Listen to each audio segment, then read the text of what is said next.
This afternoon's lecture is on case studies and price controls. Dr. Klein touched on price controls this morning, but I'm going to go into more detail about them.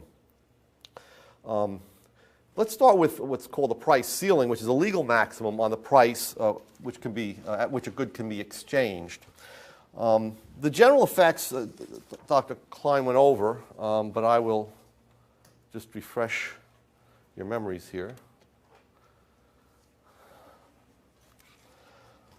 The immediate effect of any attempt to set the price of a good below the equilibrium price, the price at which supply and demand intersect, is, as you can see, a shortage. Okay? So in this case, if we use milk as the example here, if the government, with the best of intentions, okay, and I'm just assuming that for argument's sake, with the best of intentions puts a price ceiling on milk in order to allow lower-income families and their children to enjoy milk, what occurs is, despite these good intentions, an immediate shortage. Okay? As the price falls, the law of demand kicks in, and the quantity demanded increases from 13 million gallons, let's say, per month to 25 million gallons. While on the other hand, okay, at least for the time being, we have a vertical supply curve, and we have 13 million gallons on the market. So there's an immediate shortage of 12 million gallons.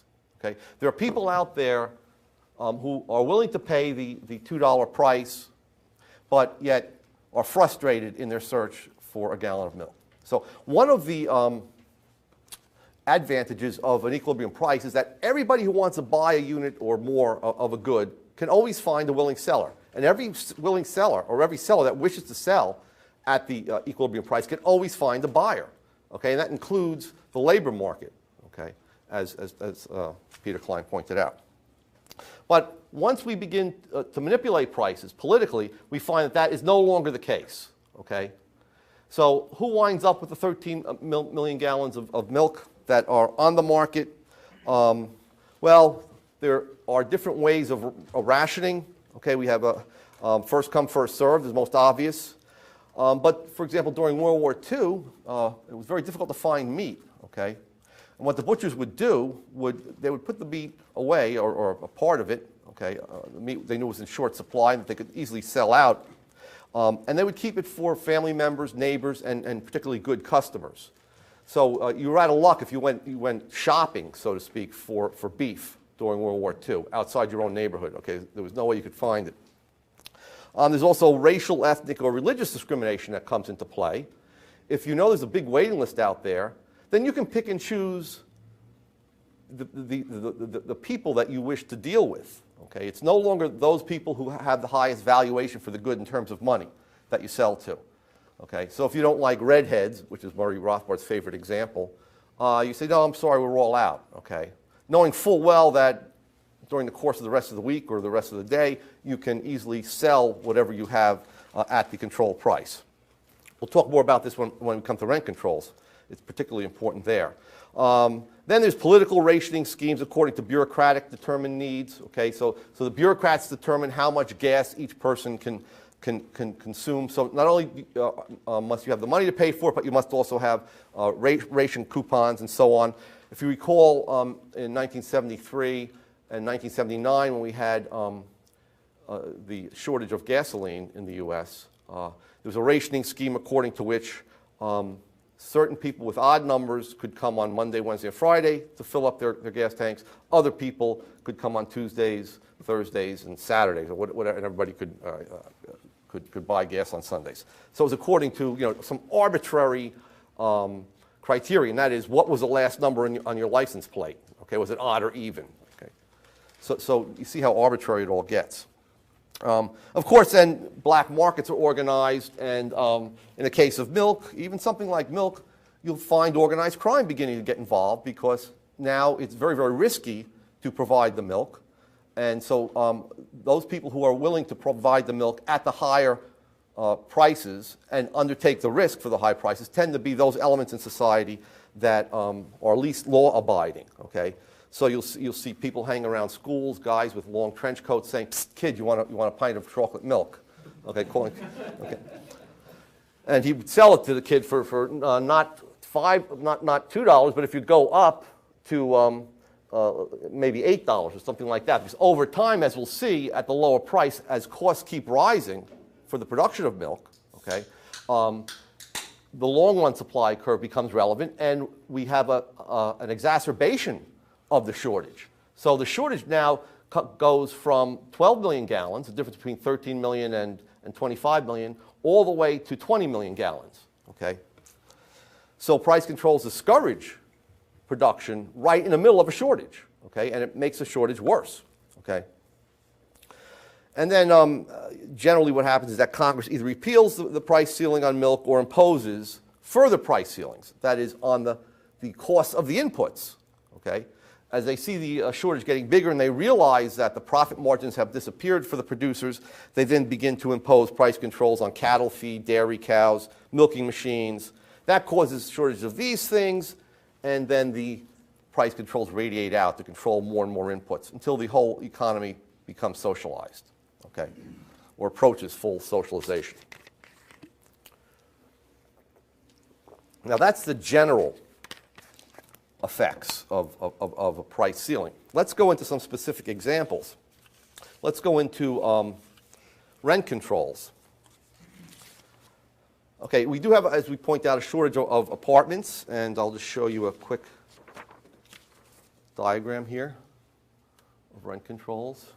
This is a small city in which, can this be, no. Can this be magnified, Chad? On the far right is zoom. Zoom, I see.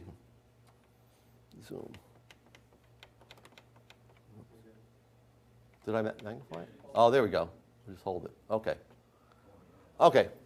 So that the equilibrium rent in a small city is $900. At some point in the past, it was at a fair rent, $600, let's say, and at that rent, there was no shortage. And then as inflation has continued, or as population has increased, the demand has gone up in money terms, and what has happened is that now we have $900. So let's assume then that the city council steps in, passes an ordinance that rolls back the rent to the old price of $600, okay? So initially, we have 700 apartment units available. That's the fixed stock, the short run or immediate run vertical supply curve, intersecting with the demand curve, D1, okay? But now it no longer intersects at $600, okay? We have 300 more people and households who wish to live in this city in a rental unit than are available, okay? So there's 1,000 people desiring to rent and only 700 units available. So we have an immediate shortage. Now, the reason why we have this shortage is because people are using space wastefully, okay? In other words, despite the popular view, and the view of left-wingers, that, well, if you allow the price to rise back to $900, or if you take off rent controls in New York City, people will be living out in the streets. Well, that's simply not true, okay? People are very ingenious in finding arrangements by which they can conserve on living space. So, for example, college students living in New York City, if you live in a two-bedroom apartment and you have one roommate, you would take on 2 more roommates, okay, which would allow you then to pay the rent, okay, the higher rent. And at the same time, you'd be economizing on space. Multifamily arrangements would occur. This certainly occurred with immigrants from Southern and Eastern Europe. In the 1870s to 1920s, you had more than one family living in an apartment. If you have a widow whose husband has passed away, obviously, and her children are gone, living in a 3-bedroom apartment, she may very well then, at the higher rent, begin to rent to other seniors, okay, to conserve on space and to save money. Okay, it doesn't mean people are going to be thrown out and living in the streets. People are very ingenious. They don't need bureaucrats to tell them what kind of living arrangements to make. In New York City, there's no controls on luxury apartments, quote unquote, but these are just tiny, small apartments that have been built in the 1990s and so on that aren't subject to price controls. And yet there arose a phenomenon called mingles, okay, where single people would live together, even a male and a female, but not in a romantic relationship. It was just another social adjustment to the higher price or higher rent. Okay, so you would in the short run then, if you took off the rent control, find that through alternative arrangements and so on, people would adjust. That is, the quantity demanded of apartment units would decrease, okay? Other people would move out to the suburbs and undertake a more costly commute at the higher rent, so there is elasticity in the supply curve. People think that there's a fixed amount of houses, a fixed amount of people, and if there's more people demanding at the lower rent than there is supply of houses, then you're going to get some people living in the streets. Of course, that's not true, okay, as I've just shown. Okay. Now, what are the supply side effects? Okay, these are very interesting. The supply side effects are such that in the long run, not only are you going to freeze the shortage, but the shortage is going to get worse. That is, over time, the owners of apartment buildings will adjust. That is, you'll move down your supply curve. Okay? They'll take some of the units off the market. Now, the units will come off the market in a number of ways. First way is what we called in the New York metropolitan area back in the 80s and 90s, condomania. Okay? Remember, the price for this property of the landlord is only controlled on the rental market. Now, if New York City, for some reason, put a control on the, let's say, salaries of accountants, okay, in New York City, in order to make business more attractive by lowering costs and so on. Okay, what would occur? Well, since the accountant's salary is controlled in one market, he would be able, or she would be able to move to other markets. They would move geographically to other Baltimore, Boston, or wherever, on the one hand, over time, or they would move out of accounting. Okay? Well, the same thing is true in the rental market. There's no control on what you can sell condos for or what you can sell co-ops for, so many of these rental units will be taken off the market and transformed into co-ops and condos. Okay? So you get a shrinkage of the rental market, and the shortage will grow from 300 to, in this particular case, 600 units.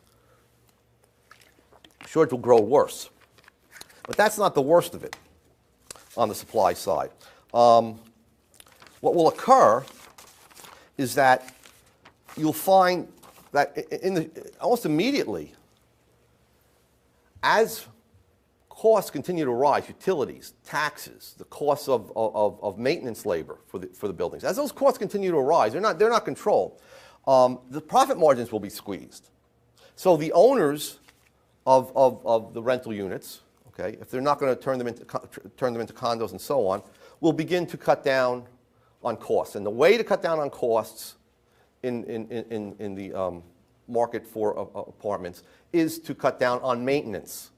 Now, that's not a big deal if you live in a middle-income or upper-income apartment. All right, they fire the doorman. They don't paint the common areas as frequently. Their response time to problems in the apartments become, instead of 2 days, maybe a week or 2 weeks. The apartment doesn't become unlivable. But in a low-income apartment, which is by definition no frills, you begin to get a deterioration of the physical building itself. The heating system goes out in the middle of the winter, and it's not fixed for a week or 2 weeks, or at all. Okay? Lights in the common areas. If the bulbs burn out or the fixture is smashed, they're not replaced. So the hallways become havens for junkies and so on. Okay? Broken windows in the halls aren't replaced. So you begin to get a deterioration into slums. Okay? So the result then is a further, in the long run, deterioration and of not only deterioration of the housing stock, but a further reduction in the quantity supply. Okay? As after a while, the taxes and utilities the costs are higher than the rents that they're getting, so that the landlords literally walk away from the buildings, and then the city takes over, and the city is the worst possible landlord. Okay, as many tenants can attest, and the tenants get almost no services. And there's a very interesting article which I would like to read you by a landlord, or former landlord. This was written a while ago in the 1970s. and it was entitled, "I Was a Slumlord." It's very, very revealing because it gives you specific statistics and data about what resulted from the price controls or rent controls in New York City. It starts off, "I was a slumlord. Here's how I came to be one. I was born 69 years ago. I learned the craft of cabinet making in my native land, Hungary. This would have been my 50th year of working actively, creating in wood many things of lasting beauty. My name is well known and well respected in the trade." About 20 years ago, I bought a small factory building in East Harlem, where I worked together with my team of 10 to 12 men. With changes, improvements, and additional construction, the factory cost me about $65,000. A few years after I bought the building, the adjoining building, number 510, was offered to me at a bargain price because it was in poor repair. With the idea of expanding my workshop into it or using the lot for parking, I bought it.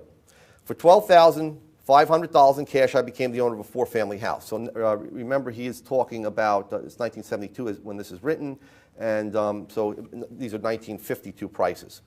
The 4 families living in the house are all decent working people. To my knowledge, they do not need and never ask for charity, public assistance, or help. Yet this law forces me to give them shelter and heat at lower prices than my own cost. So he points out that for several years, his cash expenses have exceeded his income by about 25%. Those are his out-of-pocket cash expenses for utilities and taxes, okay? And this without interest or amortization on the mortgage. So he's not even covering the mortgage, okay, or paying a penny towards it. The building was in poor repair when I bought it. By now, it is the favorite hunting ground of every city inspector. The building needs a new roof, new walls, new ceilings, new plumbing, new wiring, new doors, and a new heating system. It needs about $15,000 worth of repairs.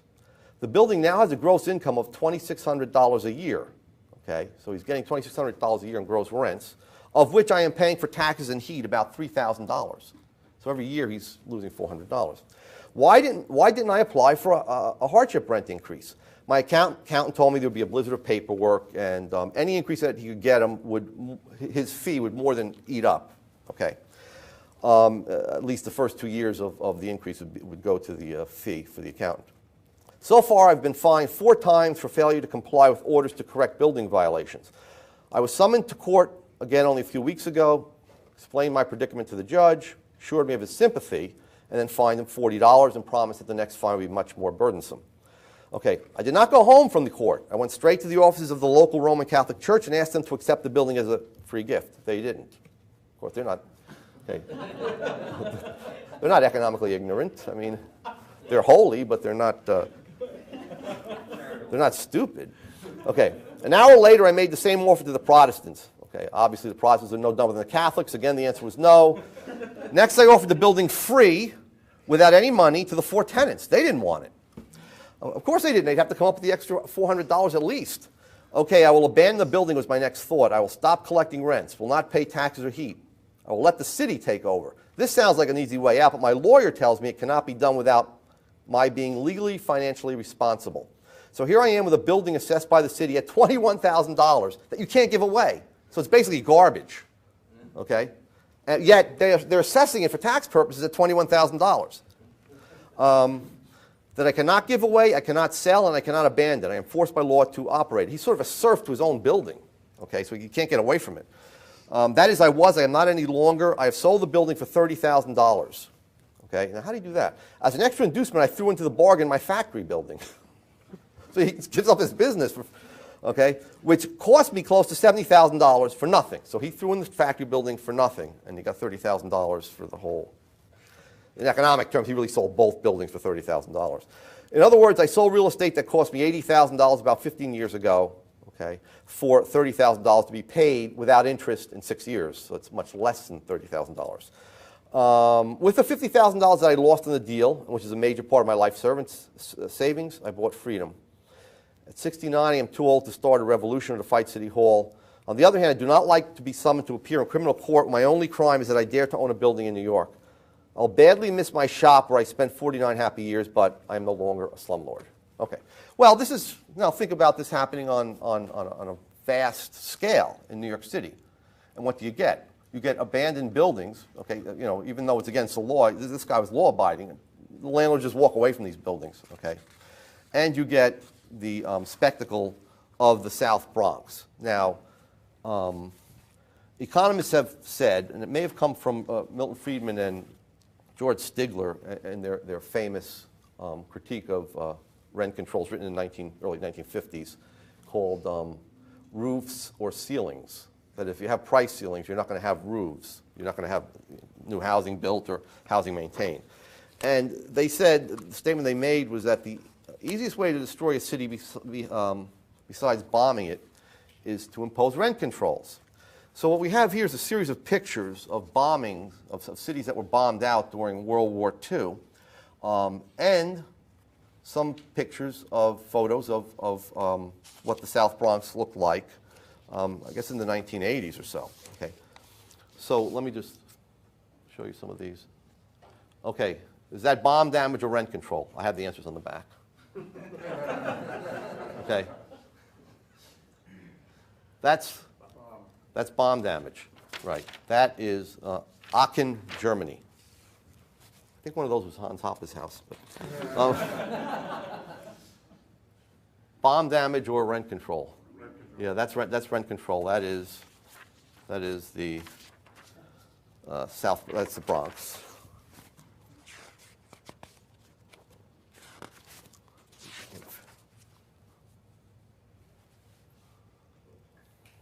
It's hard to tell, but that looks like what?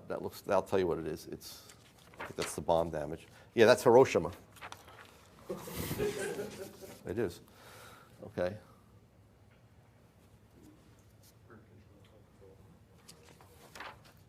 No, that's Nagasaki.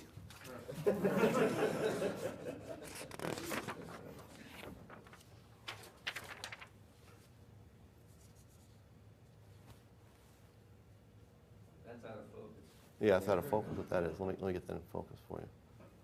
There we go. That's also that's Hiroshima.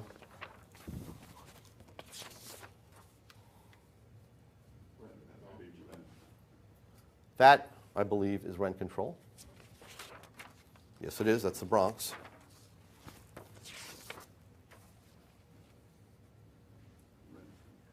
That's rent control again.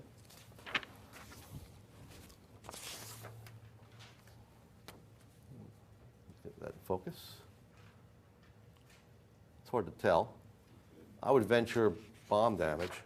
Yeah, that's Nagasaki again. Yeah, that's rent control. And last but not least, yeah, that's rent control also. Okay, that's the South Bronx. Okay. No. Okay. So you get a deterioration of the housing stock and a shrinkage of the housing stock from conversions and from abandonments. Okay. You also get a spillover of demand, okay, to the condominium markets. Price of condominiums go up. Houses in surrounding areas, the price of houses in New Jersey and Connecticut that are within commuting distance, they're forced up, so you do get that diversion of demand, okay? But you also get a number of other effects. You get tenant immobility, which is an interesting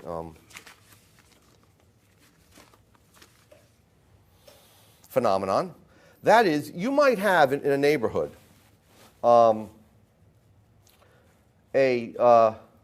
let's say an older woman living in a 4-bedroom house who had been there for years, okay, since rent control was, let's say, imposed in 1946, or maybe she inherited from someone that was in who lived there when rent control was imposed.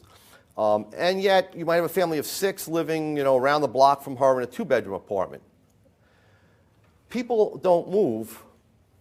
Okay, with no rent control, there's a natural flow, right? Because the 4-bedroom apartment, all other things equal, is more expensive than the 2-bedroom apartment.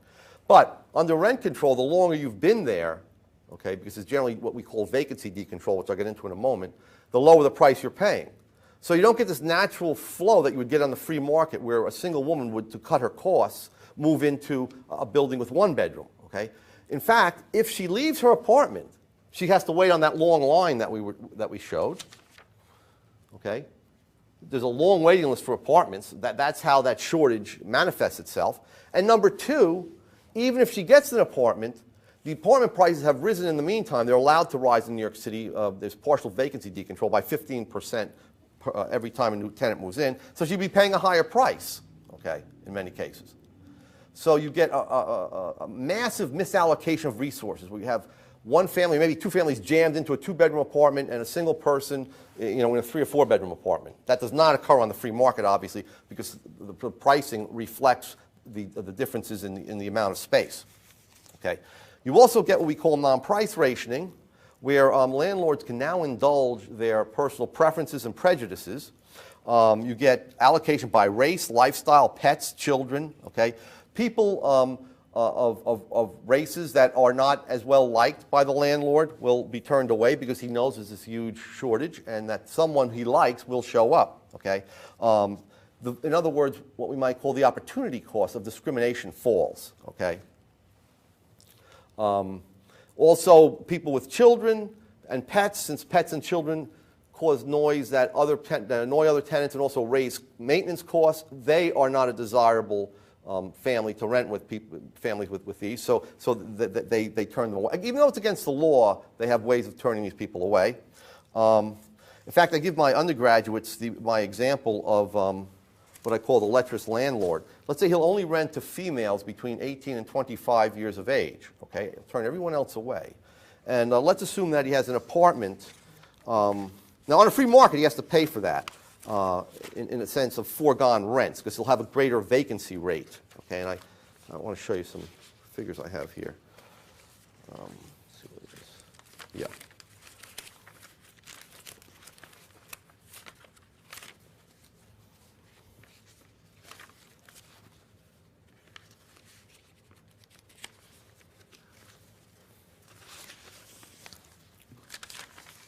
Yeah, here we go.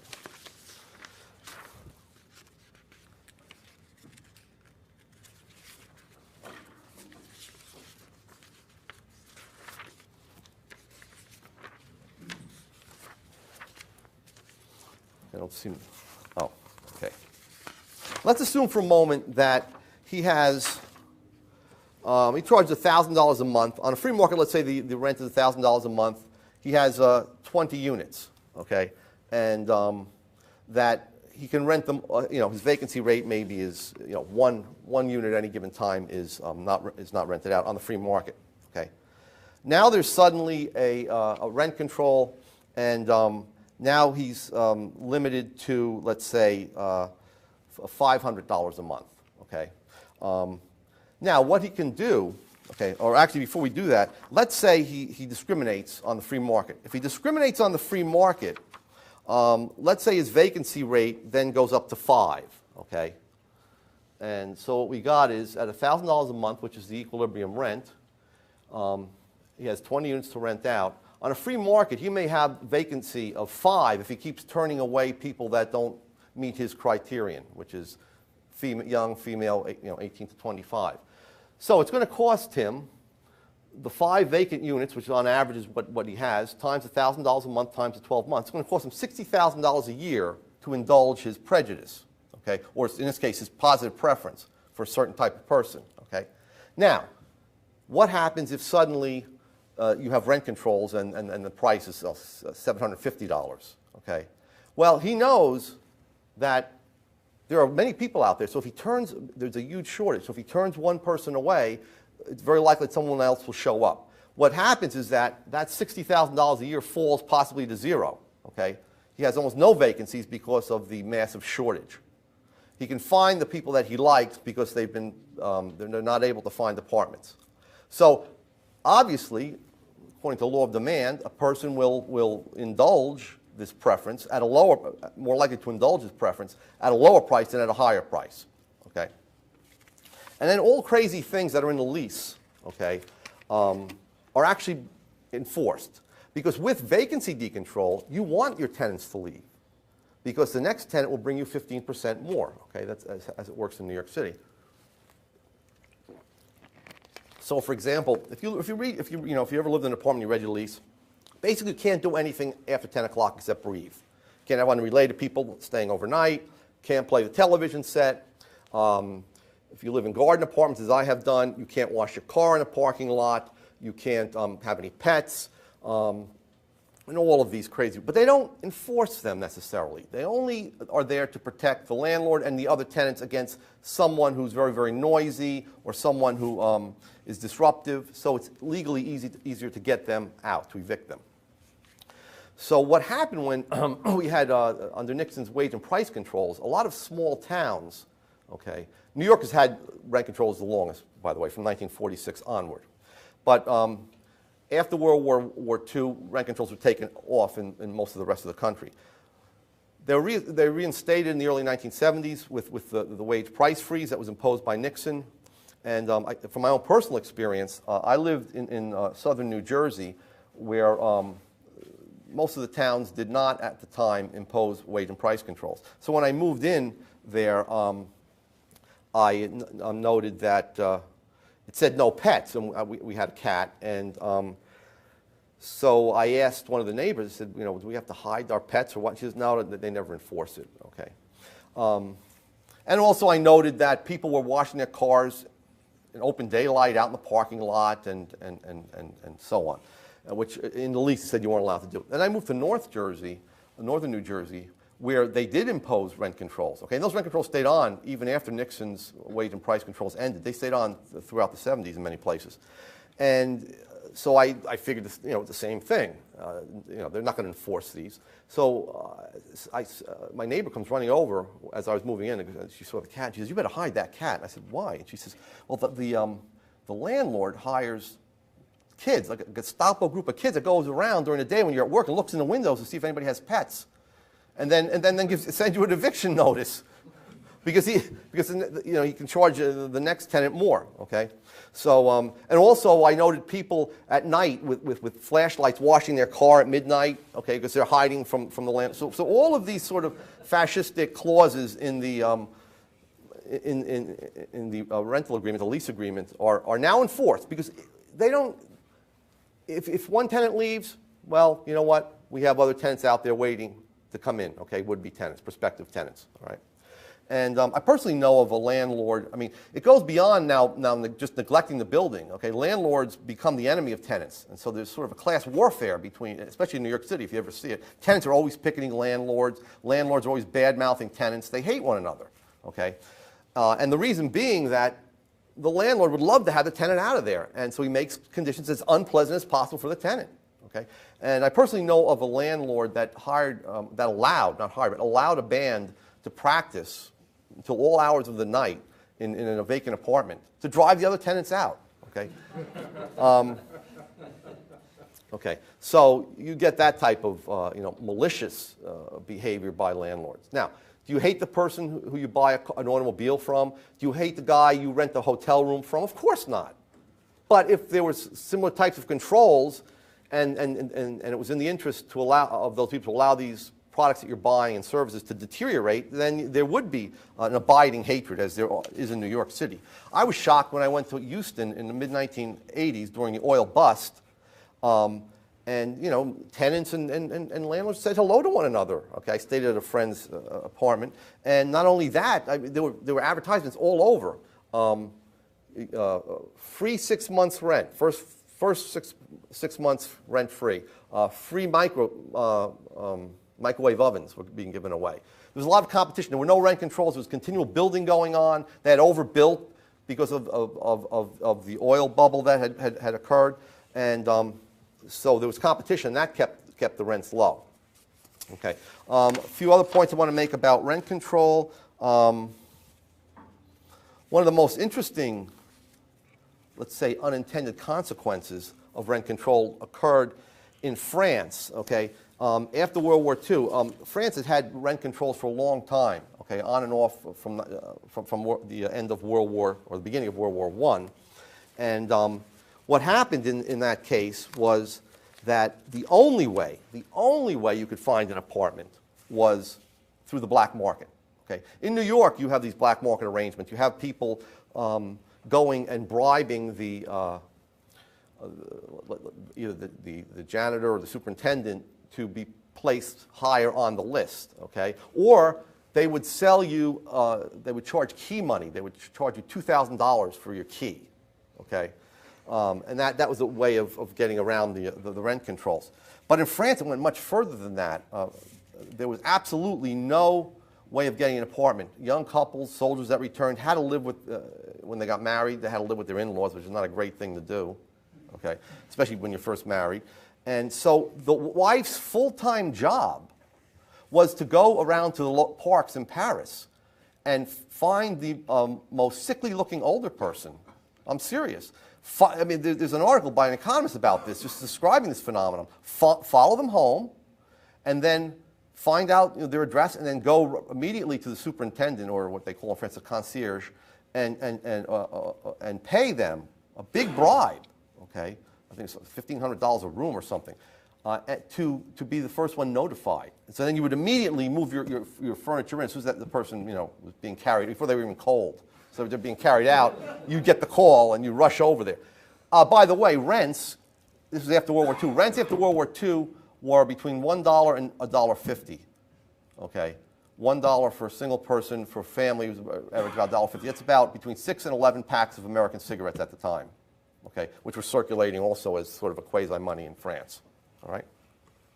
So I'm sure the government's intent was not to turn Parisians into a city full of ghouls, that sort of followed old people around waiting for them to die. I mean, it's absurd. But it happened. I mean, okay. I recommend that article. It's called No Vacancies by Bertrand de Jouvenel, a political economist, actually. He wrote on political philosophy as well as on economics. Okay. There's a key question we want to ask here, and that is, as Murray Rothbard would always say, cui bono, meaning, in Latin, who benefits? Cui bono. Okay, who benefits from rent controls? Well, we can think of it in the following way. According to popular belief, well, it's the small group of greedy landlords that are hurt by rent controls, and it's the large group of poorer tenants that benefit from rent controls. Okay? So the large, less wealthy group is benefiting at the expense of these small, greedy, rapacious landlords. Okay? Now, that view is completely wrong, of course. In many cases, okay, especially with middle and upper income apartments, the landlord might very well be less wealthy than his or her tenants. Okay? But there's something else that we have to really point out here. The people that benefit are the existing tenants, tenants that have the apartments under rent control. Those people who, on the diagram, are the 400 lucky enough in this town to have those apartments. Okay? And now, so the existing tenants benefit, but there's another group of tenants. They're prospective tenants. They're the people that have just, let's say, gotten married and want to stay in that neighborhood, but cannot find an apartment. Okay? They're the people who have been have their jobs shifted into that city and would like to live in the city near their jobs, but can't find an apartment, and therefore must undertake longer commutes into the city. The landlords certainly are hurt, but so are these prospective tenants. Okay, now, of course, who else benefits? The politicians and rent control board. Okay, they benefit. Okay, they get reelected. Okay, they appear on the one hand as friends of the poor, but on the other hand, of course, the poor people are another one of the victims of rent control. The lower income tenants are living in buildings with very poor or no services. Okay, buildings that may have very well been abandoned. They're still living there. Okay, so we got a list of victims: the landlords, prospective tenants, and lower income tenants, okay, whose buildings have turned into slums. The beneficiaries are the existing tenants, who tend to be middle class and upper class, or middle and upper income tenants. Politicians and the rent control board, who, people get jobs and enforce all these regulations. Okay. Why then do these things get passed? Well, this is a political economy question. They get passed because who votes in large numbers? Do lower income people tend to vote in as great proportion as higher income and middle? Of course not. Okay? So it's the middle, it's the existing tenants who vote, first of all, and it tends to be the middle and upper income tenants who contribute to campaigns and vote. And they are the ones who are vitally interested in maintaining rent controls. Okay? The prospective tenants, they can't get apartments in the city, so they don't vote. Okay? So you don't have to worry about them. You don't have to worry about the lower income tenants. They don't vote or contribute, or they don't vote in as great numbers. And you can appeal to the ones that do vote by saying that you're keeping the prices low for them. Okay? So what you get then is basically rent controls being a government welfare program for for middle and upper class tenants. And there was a great article, which I'll read, a part of which I'll read to you, in the Wall Street Journal, pointing out just two benefits from rent controls. Okay. And of course, it's not who you would think benefited, and not who the news media tell you benefits. Let me make sure I have this.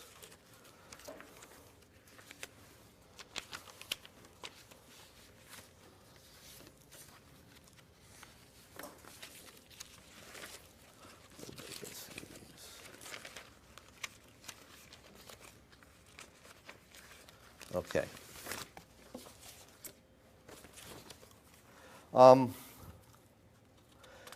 Rent controls are very, very complicated in New York City. There's different classes of categories of apartments and so on. Okay, but it's clear that today who benefits, and that as we'll see from this article, is certainly people of upper and middle income. People from all walks of life have lucked into rent-regulated New York apartments. Actresses Mia Farrow and Cicely Tyson, the Baroness Ingrid Thyssen, Sidney Biddle Barrows, who was the so-called Mayflower Madam, State Senate Democratic leader at the time, Manfred Orenstein, leveraged buyout specialist Tom Goodwin, and so on. Okay. Now let me give you some idea of the extent to which they benefit. Philip de Montebello, who is the director of the Metropolitan Museum of Art, pays about $1,900 a month for a 7-room apartment on Fifth Avenue. The market rate would be about $6,000 per month. Okay?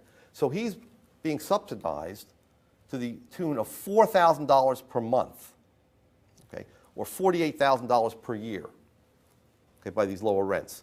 Jack Futterman was the chairman of Pathmark Stores, pays $1,336 a month for an apartment on Central Park South. Okay? That's about half the free market rent. So he's getting $1,300 per month benefit. Some other people that benefit. Alistair Cook, the late Alistair Cook, the late writer, the former host of public broadcast Masterpiece Theater, lives in an 8-room apartment on Fifth Avenue overlooking Central Park. The rent is about $1,500 according to the landlord, and in fact would be much, much higher than that amount, okay, on the free market. Some inherit their apartments. So if your relative has lived there from, like, say, 1946, your mother and grandmother, you can inherit the apartment at the same extremely low rent that was in force then. Mia Farrow pays about $2,900 a month for 10 rooms on Central Park West, a fraction of the market value. The actress grew up in the apartment, which was the setting for one of her movies. Okay? Her mother, Maureen O'Sullivan, was the one who had rented it. Okay? Entertainment lawyer Alan J. Grubman, who has done deals for the likes of Billy Joel, Madonna, Michael Jackson, David Geffen. He pays about $9,000 a month for his rent-stabilized apartment. Okay, now it's an astronomical sum, $9,000. But Mr. Grubman gets the entire 17th floor of an old Park Avenue building that spans half of a city block. His landlord says it's the size of 4 large 2-bedroom apartments, and real estate agents say they could rent it for $20,000 a month. So he's getting subsidized to the extent of $11,000 a month. Okay, and that's why rent controls aren't changed. These people have a lot of political influence. Economists have long pointed out, I'm not necessarily in favor of this, that if you really want to target the poor, if they cannot afford a free market rent, let's say $900, but only $600, then the way to do that is to send them simply a rent voucher of $300 per month. Okay? Then you would not have any controls. It would still be a market price. And supply would equal to the demand. There would be no shortage. There would be no deterioration of the buildings and so on. Okay? Now, I think even better than that is, for example, some of these southern cities' policies, Houston's policy of not having much zoning laws and allowing building, which that increase in supply naturally keeps the prices lower. Okay? So that's the story with rent controls. Let me talk a little bit about another form of price ceiling, and that is the market for organs. Okay? In effect, people are, and in law, people are not allowed to sell their organs. Okay? They can donate them at a zero price, okay? But they cannot sell them at a positive price. There was something called the Transplant Act of 1984, which made it a felony to buy or sell organs. This was in the U.S. So what is in effect happening, and I can show you the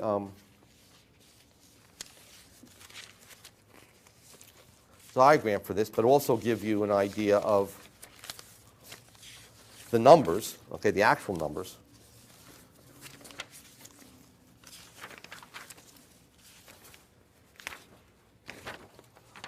This here. Okay, this is in 1995, I believe, yes. In 1995, I don't know if you can see those figures there, the demand for kidneys, okay, people waiting for, or the people that demanded kidneys, there were 40,000 people that were eligible for, or that were medically qualified for kidney transplants, and there were 10,000 kidneys donated. So the price control is set at a zero price. So there were 10,000 people, many of whom were relatives of the recipients of the kidneys, who donated these kidneys. Okay, but there was a shortage then of 30,000 kidneys in the U.S. in that year. The same thing with hearts. There were 6,400 people on a waiting list for new hearts, and there were only 2,400 donated at the zero price. Okay. Also by relatives? Not necessarily all, but yeah, right. All by, they were cadaveric, as we say. They were from cadavers, right, right. So basically, in 1995, U.S. doctors performed 2,400 heart transplants operations, while 4,000 patients waited for hearts. 731 of which died waiting. Okay, situation was worse for kidneys. 10,000 kidney transplants were performed, 30,000 patients waited, and 1,375 died waiting for a kidney donation. For lung and liver transplants, 290 and 674 patients respectively died waiting for organs, okay, during that year. Okay. Now, what is the argument against paying for organs? Well, the argument is that somehow it's immoral to sell organs. Of course, they focus only on the person receiving the money. How dare someone benefit monetarily at the expense of someone who is in such dire need of a medical procedure? But of course, what these physicians and these so-called medical ethicists don't tell you is that the surgeons get paid, hospital gets paid, okay? The nurses and so on, the staff get paid, right? Everyone gets paid except the donor, okay? So, should we say then that these people are also benefiting monetarily? I mean, heart surgeons and people who perform kidney transplants are making a good part of their living doing this. So they're not only getting paid, but they're making a living doing it, okay? So, so these organs are no different than any other sort of commodity on the market. Okay, the government makes them different in a sense by keeping the price at zero. But again, we can see from economic reasoning that that's simply a price control. Okay, prohibiting the sale of this. Now, there's a reason why people are reluctant to be organ donors, okay? That is cadaveric organ donors. We're talking about, after they pass away. Why won't people sign organ cards? Well, people are reluctant to designate themselves legally as organ donors. Part of that can be contributed to procrastination, but partly to anxiety, okay, harbored by some potential donors that in the event of an accident, emergency room medical treatment might be less aggressive for accident victims whose driver's license are stamped organ donors, okay? So in matters of one's own life, most people tend to be quite reluctant to take risks for free. Now, would that all change if the price of signing a card, a donor's card, was $50,000 or $60,000? Most certainly would. People would overcome that reluctance, okay? Whatever we think of the morality of it, we know one thing. Fewer people will die on waiting lists. More people will get the transplants that they need, okay? The quantity supplied and demanded will be greater, okay, at the equilibrium price than the quantity supplied at the zero price, okay? That's an ironclad law of economics, okay? We cannot, as I make any value judgments to say it's a good thing to get rid of these laws that prohibit sales of organs, but we can say positively what the effects will be, and that is more successful transplants.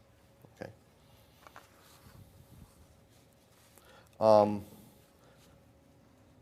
Now, some doctors are beginning to change their tune about this. They still want to control it, though. Okay, they think that America's medical policymakers, they're now ready to consider relaxing the laws to allow some form of financial incentives for organ donors. Okay, but you know, they're unwilling to allow the market to operate. Well, let's look at the other side of the market. Okay, yes, it's true. Organ donors will benefit. Okay, but then again, so will those people who receive the organs. Remember, just go back to simple analysis of exchange. It's mutually beneficial. The people getting the money aren't the only ones benefiting. That's a discredited 17th century mercantilist view of exchange. It's ridiculous. Okay? And there's been some movements in the illegal kidney trade. A very interesting article a few years back, okay, 2001, on the lengths that the people on the waiting list will go to get organs. Okay? There's certainly a black market. We've heard of an Arab or a Saudi sheikh who donated $2 million for the new wing of a hospital in St. Louis, suddenly being bumped up on the waiting list. Okay, and Mickey Mantle got his liver transplant pretty quickly after it was determined he needed one. Okay, again, I don't know the details of that. So there is a black market going on in that sense. But there's even a more widespread black market. And it was this article, I think, really has a good feel, gives you a good feel for it. It starts, he was desperate for a kidney transplant, but getting a donated kidney, he was told, would take 10 years. That's how long the line was. That's when Tati decided to pay a broker $145,000 to buy a kidney. Okay? There are nearly 49,000 people in the United States waiting for kidneys. Now, this is in 2001. That was in 1995. And some of that has to do with the fact that they're coming up all the time with better technology for suppressing the rejection of the organs. Okay? So more and more people are becoming eligible for these transplants. So it says, these numbers, along with desperate economic conditions in the third world, have given rise to a secret underground industry that is also fueling an explosive ethical debate. Within days of paying $145,000, Tati got a call from the broker late at night telling him to come to Israel's Ben Gurion airport. He and 3 other kidney patients were whisked onto a private plane joined by a surgical team. They arrived at the Turkish city of Adana 2 hours later. The operations took place in a private hospital. The patients were brought in the back door. Tati only glimpsed the man who sold him the kidney. He was an Iraqi soldier, they told me, who had defected and needed money. Okay, buying and selling organs is prohibited in almost every country, and yet it's happening almost everywhere. Most of the people who sell their kidneys are from poor countries. In the former Soviet Republic of Moldova, one woman told ABC News she sold one of her kidneys for just $1,500 to get food for her children. Okay? In Israel, doctors can lose their licenses for doing operations, but there is no law preventing brokers from arranging these deals. Now, there's the ethical debate, of course, by people who don't need the organs, of course. These are the medical ethicists. The idea that organs can be bought and sold used to appall Dr. Michael Friedlander. But then some of his patients started to getting into the market. I'm seeing patients who were in dialysis treatment, says Friedlander. Some of them were in very bad condition, and suddenly 2 or 3 weeks later coming back well transplanted, very happy, and in a completely different state of health. Most physicians and medical ethicists say that buying and selling kidneys is wrong, period. According to whom? And what is their argument? Okay? It seems to me a violation of the very nature of what medicine is about, explains Dr. Nancy Shepard-Hughes. I'm always suspicious of people with hyphenated names. Sort of an upper-class disdain for the rest of us. To suggest that the poor should be allowed to dismantle themselves bit by bit with the help of the medical profession. So she's condescending. The poor people don't know their best interests. Okay, they're going to dismantle themselves. What are they going to sell each arm and leg? I mean, it's just a blatant appeal to emotion. Okay.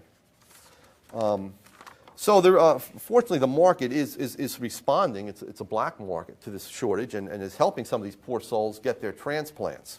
Okay. All right. Let me get now to the case of price. Let's see. Started to. Yeah. We have time. The price floors, which tend to exist in agricultural markets in the U.S. and elsewhere. In Europe in particular. Once again, Peter Klein did go over price floors, and I want to just sort of give you a little refresher. Somehow these notes got all mixed up. Okay, here we go. The price floor.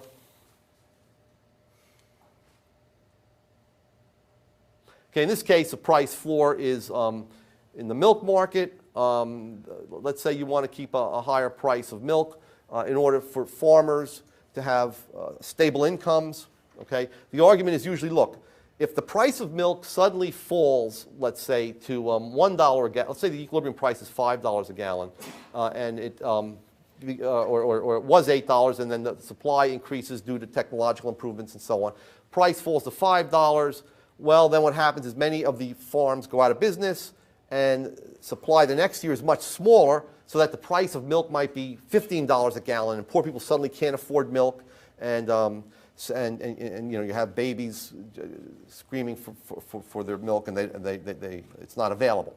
And then at the high price of $15 a gallon, farmers robotically then re-enter the market, and everybody tries to produce a lot of milk, and the price goes down to $1 the next year, bankrupting almost everybody, causing the price of milk to go up to $20.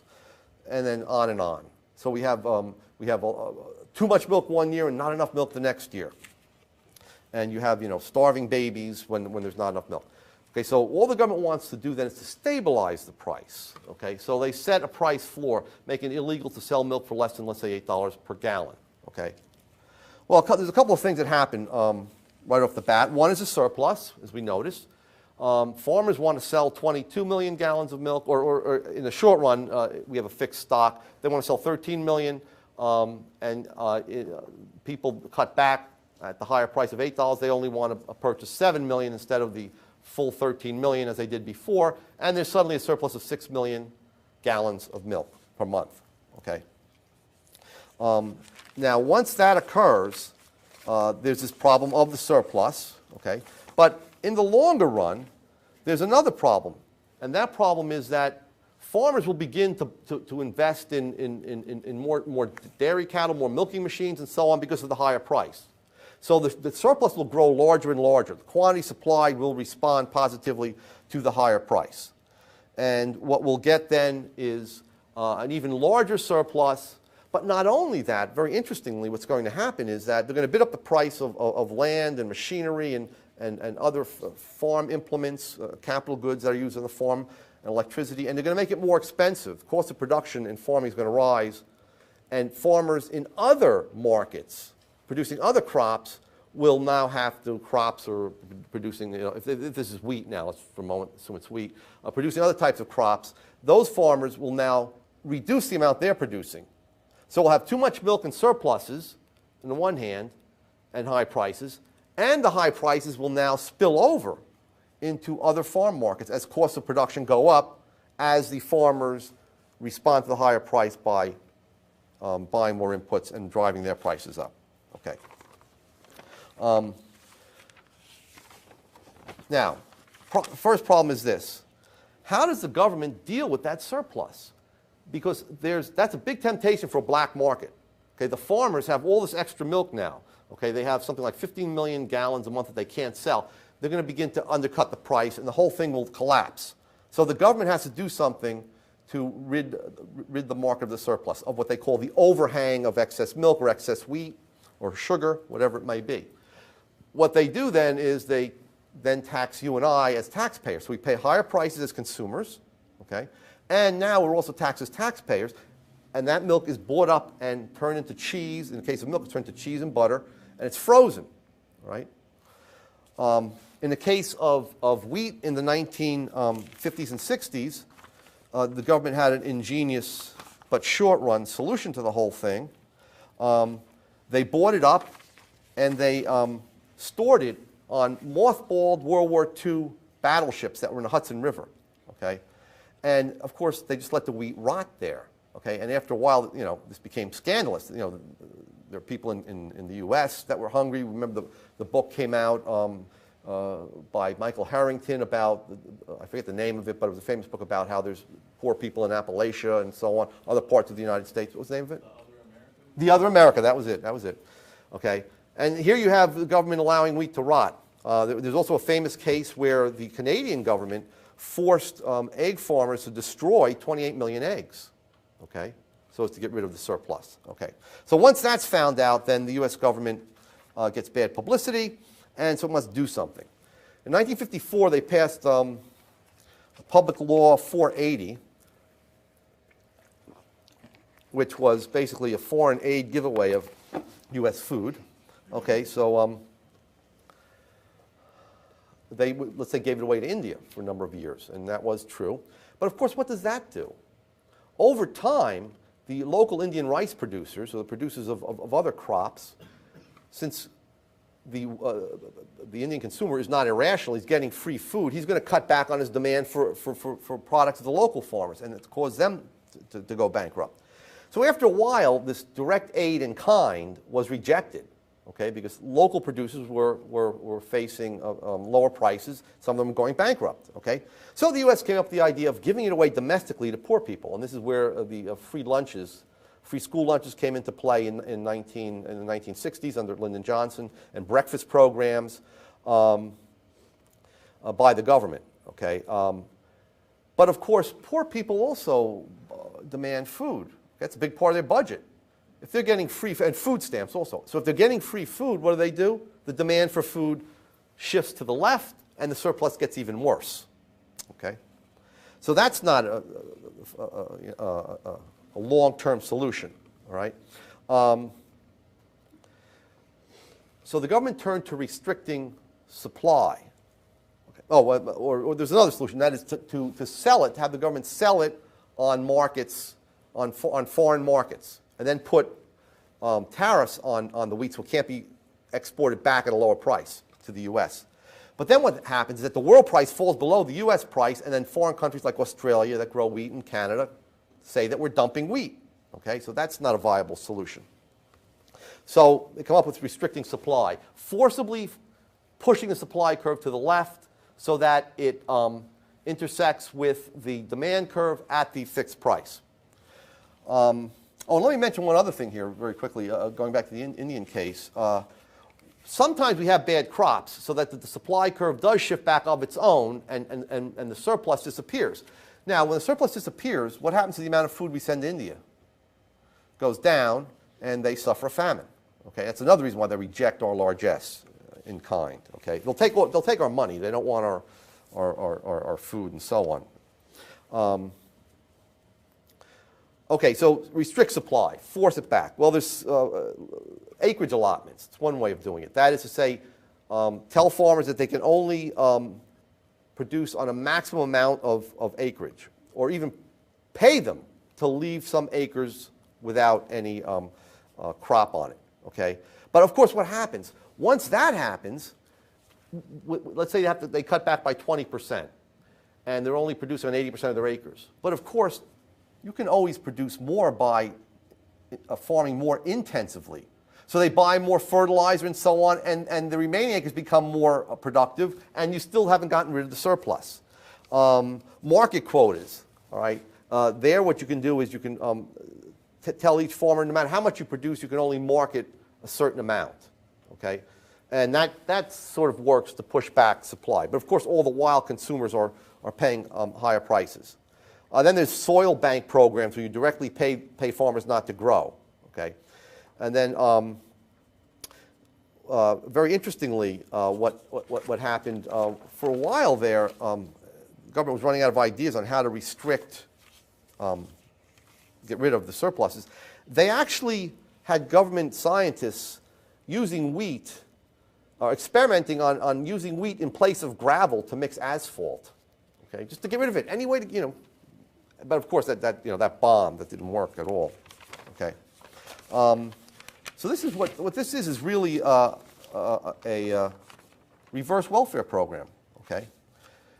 Because if you think about it, when you keep prices higher than equilibrium, okay, first of all, who benefits? Let's say you have a farmer, let's say the price of wheat is $4 per bushel. That's the free market price. And why isn't it showing here? Oh, okay. That's the free market price. Okay, coming into view. So P sub E, the equilibrium price. And the control price, let's say, is, $5. So control price is $5 per bushel. Let's take a small farmer that produces 10,000 bushels a year, and a large farmer that may produce, let's say, 500,000 bushels. Okay. They both get the higher price, but of course, whose income is supplemented more? Yeah, because times 1. Okay, so the small family farm has his income supplemented by 10,000. The large farmer has his income supplemented by $500,000. Now, what's interesting is there are also direct payments to farmers to keep their incomes up, just direct payments. And those are limited to only $50,000, direct payments from the agricultural department. A while ago, they were limited to $50,000 per year per farm. And what many people did was to sort of break up the farms, at least in name, and give them to each relative so each one could get $50,000. So larger farmers still were benefiting. But the key is that they ignore the fact that just pushing the price up by that $1 benefits, so it's times 1, benefits agribusiness, okay? Let me just give you an example of why this, now well, actually let me backtrack one moment. Who benefits? Again, we asked the question, cui bono, who benefits? Obviously, the primary beneficiaries are the largest farms, okay? Who's hurt the most by it? Well, consumers are hurt in their capacity, or others are hurt in their capacity of consumers of the product and of taxpayers, okay? But which class of consumers pays the greatest part of their income, or the greatest proportion of their income, for food? The poor. The demand for food is very income inelastic, as well as price inelastic. So the poor pay the largest part of their income for food. So it's, in a sense, a regressive tax, and it's a welfare program in reverse, okay? That is, you're redistributing wealth and income from poorest members of society to wealthy farmers, okay? Now, why is it then that, since farmers are a very small part of the population, I don't know if they're 1%, Peter, do you know? 2%. They're 2%, yeah, they're about 2% of the population. How in heaven's name are they able to get these programs passed? And, well, let's take the case of sugar. There's about 1,200 sugar farmers in the U.S. It's very uneconomical to grow sugar in the U.S. U.S. citizens pay 3 or 4 times the world price, U.S. residents, 3 or 4 times the world price for sugar. So if sugar is, 5 cents or 6 cents per pound, we pay 20 cents per pound. Not only directly in the form of sugar, of course, but the price of corn syrup then goes up because companies shift to corn syrup. A number of years ago, Coke Coca-Cola, which claimed that it would never change its secret recipe for making Coca-Cola, substituted the sugar with corn syrup. And if you look at your favorite candy bars, they all have corn syrup. So the corn syrup farmers now also are lobbying for price supports for sugar, even though sugar farmers compete with them, because of the substitution effect in economics. That is, the higher the price of the substitute, the greater the demand for your product, the greater the demand for corn syrup. So when there's any talk about repealing subsidies for sugar and tariffs on sugar and so on, you'll find that not only the sugar farmers, but the corn syrup producers also go down to Washington to lobby against removing that. But in any case, I have figures here for sugars. Okay, now there's two types of sugar production. Sugar beets, which I think is in the Northwest. I think in Idaho, whatever. That's extremely high cost production. All those farmers, about 1,200 of them, would go out of business. There's also sugar produced in Florida, sugar cane. Okay, this just deals with the sugar cane producers in Florida. They gain about $5 million per grower. Okay, that was in the late 1990s, I believe. You and I now, all right. So they're a small group, and if you gain $5 million a year in income from a government program, are you going to spend maybe even $1 million? Are you going to contribute that to your lobbyists? Certainly. Okay. U.S. consumers of sweeteners in that year paid $5.60 each. So for a family of four, that would be $22 in higher sweetener costs, higher costs for sugar and corn syrup. Okay. So in other words, it's a classic case of extremely concentrated benefits and widely dispersed costs. Okay. I mean, I tell my students, my graduates, my MBA students, I said, what if graduate students were all told that they would their student fee would go up by $1, okay, and it would go to the Joe Salerno Teaching Development Fund, okay, which would allow me to go to conferences in Hawaii and Cancun and so on to learn how to be a better teacher. So it would be, we have, let's see how many graduate students, we must have 2,000 or 3,000 graduate students. So, that would supplement my income by $2,000 or $3,000. I asked them, would you look into this fund because you're losing $1 a semester? And, they all say, no. But so the point is that the more concentrated the interests are, the easier it is to get these things passed, okay? Because then, will I take out the student government, the graduate student government officials? Would I take them to, buy them wine and dine them? Yeah, certainly I would. I'd spend a couple $100 doing that out of the possible $3,000 more per semester. Of course I would, okay? Same thing with the sugar producers. Also, I just took a look at the budgetary outlays for the U.S. Department of Agriculture. First, for all agricultural programs, okay, and that includes much more than just the price support. Now, I think they're in the form of loans, price support loans, where the money is loaned to the farmers, okay, and rather than an outright. It's a little more complicated. They're called non-recourse loans, and if the prices change, they can default on the loans. But it comes out to be a price support. But in any case, the Agricultural Department spent $68.9 billion on farm programs in 2002. In 2000, it was $75.7 billion. That does not account, that's just the taxpayer cost. That does not take into account the higher prices we pay as consumers, okay, which is also billions and billions of dollars, okay, as a result of the higher prices. Okay. Now, in stabilization of farm prices and incomes, the direct budgetary costs were $19 billion in 2002. But again, that grossly understates the redistribution of wealth because it does not take into account the fact that money is redistributed through the price supports. Okay, there's the higher prices that we have to pay, or through the restriction of the amount of supply. Okay, which also drives prices up. Okay, so. Overall, any interference with the market economy brings about, in the form of manipulating prices and controlling prices, reduces consumer welfare. If we look at the economy as serving consumers, okay, And that should always, as Bastiat said, be our perspective. We should always look at it from the point of view of consumers, because all production takes place ultimately for consumption.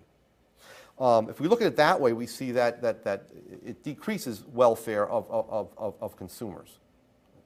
Okay, I'll stop here and I'll take questions. Yes? Yeah, I find your argument very persuasive for the destructiveness of price controls, rent controls. What about the positive case? That is, what happens when, after a long time, rent controls are removed? Is there a case of a recovery? Because that case would be even more persuasive, that the rent controls had done the damage.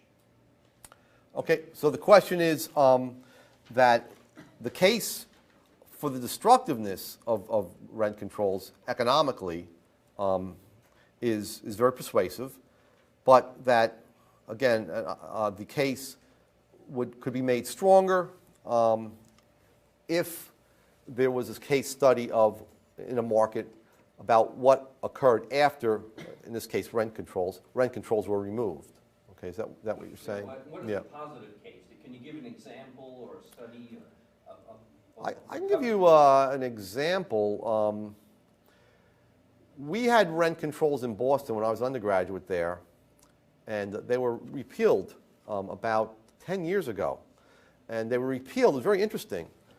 Somehow it was repealed through the state legislature. There were many people, this was in Cambridge, right around Harvard. Many people wanted to live in Cambridge. And they were unable to because of the tremendous shortage of apartments. And so what happened was remember I said one of the problems was that prospective tenants can't vote. But since it was a vote in the state legislature, everybody in Massachusetts could vote. And they were swept away. It was an overwhelming vote against the rent controls, okay, and to free up the market. Now, I never followed that up. One of my students' husband had been the lawyer for the people in favor of rent controls, and he said they never stood a chance. And she actually gave me his notes, which I subsequently lost. But that would be very revealing to go back, and I think Cambridge would be a great case study. Now, let me just mention, when I was a student in Boston, though, there were rent controls and there were shortages, and students never had much problem finding apartments, but there were rent controls. What happened was that Boston College, where I was an undergraduate, wanted to build, okay, more dorms, and the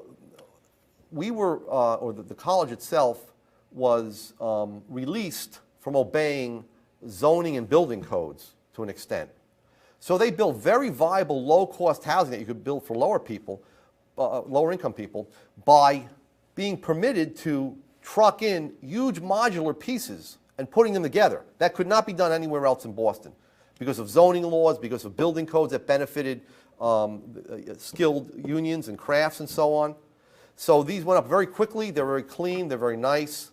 And that's to show you the free market solution to providing housing for poor people. Okay, modular units,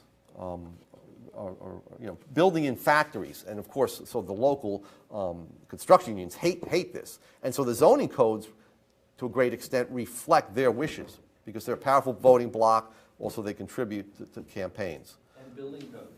Yeah, building codes. Yeah, I meant building codes in particular. It reflects their wishes. Yes. What was the difference between a market with price controls like the airline industry, where you had actually the providers of the service actually competed to offer better services, like better meals? Right. That's a good point. That was, as opposed to a price ceiling, that was a price floor. Okay. It was a cartel set up under a government agency, the CAB, Civilian Aeronautics Board, and what happened there was that the airlines still were separate entities, and so they were still competing with each other for customers. But they couldn't compete by lowering their prices. So, for example, what they would, IATA, which was the international sort of agency, when they outlawed